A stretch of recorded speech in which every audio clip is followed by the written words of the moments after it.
الست اللي اتعصب بجد دي اقسم بالله ست مستفزه. الواحد بيشوفها كده بيستفز. ايه يا وليه في ايه؟ كفته ايه وفراخ ايه؟ الست مقتوله. هو انتوا يا اما تجوعوها يا اما تقتلوها. انتوا في ايه؟ انتوا مش طبيعيين. بجد انا مستغرباكي، انا مش فاهمه هو في ايه بالظبط. هو ايه يعني؟ هو ايه الميزه في الاكل؟ انا مش فاهمه. ايه الميزه اللي انت بتجيبي لها كفته وتجيبي لها اندومي ويجيبوا لها شيبسي؟ انتوا ايه؟ انتوا مجانين؟ مجانين. انتوا في ايه بالظبط؟ انا مش فاهماكم. هو انتوا لما رحتوا اتقدمتوا للبنت الغلبانه دي الله يرحمها كان قال لكم انها من البرمائيات بتتغذى على الاعشاب؟ هو في ايه؟ ما طبيعي جدا انها تاكل، دي حاجه طبيعيه بديهيه بديهيه. دي مش حاجه، مش اوبشن يعني انتوا عاملينه. وبعدين 200 جنيه ايه يا وليه؟ انت 200 جنيه ايه اللي في الاسبوع؟ هو انت واقفه من سنه كام؟ من ساعه الدولار لما كان ب 5 جنيه ولا ايه؟ انت فين عقلك؟ انت فين عقلك؟ ولا الجيران؟ ايه الجيران اللي مش هيوردوا على جنة دول؟ منكم لله والله العظيم، منكم لله. قال ايه المشكله ان هو يضربها؟ عادي، ما الراجل بيضرب مراته. لا يا شيخ، بيضربها مش بيقتلها. دي مقتوله حضرتك، ولا انت مش مدركه الموضوع ده؟ والتانيه تقول ده كان بيجي ياخد شيبسي واندومي من عندي. احيه. هو انتوا ناس طبيعيه؟ هو ايه؟ هو البلد يعني عندكم كلها كده طبعها مريض نفسي كده؟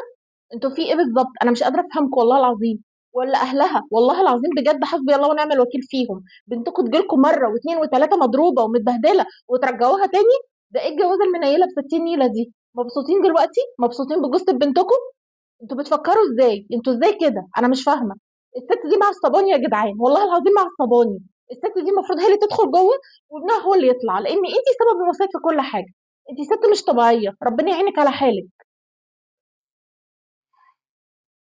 اقسم بالله انت ست كدابه، والله العظيم ست كدابه. التلاجة مفتوحه وهي اللي فاتحاها بايديها وتقول مليانه فراخ وما فيهاش غير عيش اصلا. ما فيهاش غير عيش وكيس سمن. هو في ايه؟ هو انت ازاي كده؟ إيه العالم الكدابين دول؟ انا مش فاهمه يا جماعه. راعوا ربنا. راعوا ربنا في الناس اللي انتوا بتدوهم عيالكم. مش كده. مش معقوله 3 جرايم في شهر ونص بس في المنوفيه. ايه المجزره اللي بتحصل دي؟ راعوا ربنا يا جماعه في الناس. استقصوا واسالوا. اسالوا على الناس اللي انتوا بتدوهم ضناكم. ولو بنتك اشتكت مره ما ترجعهاش تاني. ما ينفعش تضحوا ببناتكم بالشكل ده. حسبي الله ونعم الوكيل فيك يا شيخ. فيك انت وجيرانك. والست يجوا يسالوها يقولوا لها انت سايبه الحله اللي لسه ما اتغسلتش ليه؟ تقول علشان تتاكدوا وتشوفوا ان هو كان بيطبخ لها فيها. عمل لها فراخ وعمل لها كفته اول امبارح. دي مجنونه.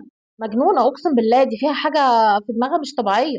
في حاجه غلط بتحصل. انا مش فاهمه في ايه. لو الكدابه بقى تخيلوا تقول ده انا ما كنتش بصحيها غير واقول لها قومي يا كراميلا. طب انا راضيه ذمتكم دي منظر واحده تقول قومي يا كراميلا؟ انا راضيه ذمتكم دي واحده تقول كراميلا اصلا؟ حسبي الله ونعم الوكيل والله العظيم. عليه العوض ومنه العوض.